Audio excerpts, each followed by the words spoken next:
અમને બહુ આનંદ આવ્યો આજે છે, કેમ કે અમે પેલા વ્રજવાણીમાં જે ઇતિહાસ હતો એ આજે અમને એમ થાય કે ના આજે વ્રજવાણી અહીંયા જ ઉપસ્થિત થયો છે, એમ અમારા કૃષ્ણનું એમ કે અમે વંશ છીએ એમ અમને હજારો કિલો સોનું કેવું હતું, હજારો કિલો પણ અહીંયા સોનું પહેરી અને રમ્યો છે, પણ અમને તો એટલો ગર્વ છે, એટલો આનંદ આવ્યો છે કે નહીં અમારે સ્વર્ગ જ અહીંયા ઉતરી આવ્યો છે। આજે કૃષ્ણ તો કૃષ્ણ છે, અમે તો યદુકુળના છીએ, એક લોહિયા છીએ, બસ બોલો જય એક લોહિયા આહિરના રાસ રમવા માટે આમંત્રણ આપ્યું હતું। અમને ખૂબ ગમ્યું, અમારી બહેનોએ બહુ સહકાર આપ્યો અને અમારા પહેરવેશ પ્રમાણે અમે બધી આહિરાણીઓ તૈયાર થઈ। અમારા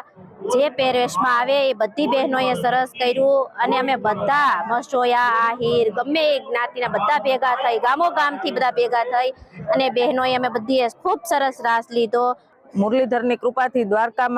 દ્વારકાની પવિત્ર ભૂમિ પર આમાં 38,000 આયરાણીઓએ રાસ લીધો છે અને આજે અમે આયર બધા એક લોહિયા થયા છે, નથી કોઈ મછોયા, નથી સોરઠિયા, નથી બોરીચા,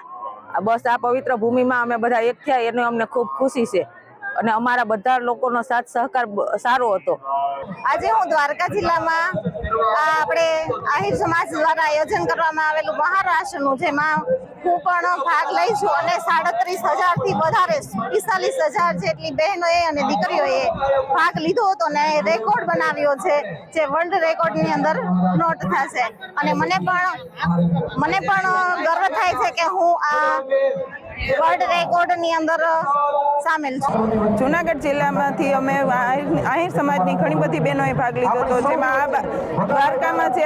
ઐતિહાસિક રાસ રચવામાં આવ્યો છે એમાં અમારી બહેનોએ પરંપરાગત પહેરવેશમાં ખૂબ જ સારી રીતે અને શિસ્તતાપૂર્વકનો રાસનું આયોજન છે એમાં સફળ બનાવ્યું છે। આખો સમાજ એક થઈને રાસ લેવા આવ્યા છે, તો એનો અમને ખૂબ ખૂબ આનંદ છે અને અમને બહુ સરસ મજા આવી, સરસ પ્રોગ્રામ ગોઠવો, સરસ બહેનોએ સાથ સહકાર આપ્યો, બધા ભાઈઓએ સાથ સહકાર આપ્યો અને અમારા આહિર બધા એક થઈને ઉભા રહ્યા એ અમને બહુ ગર્વ છે।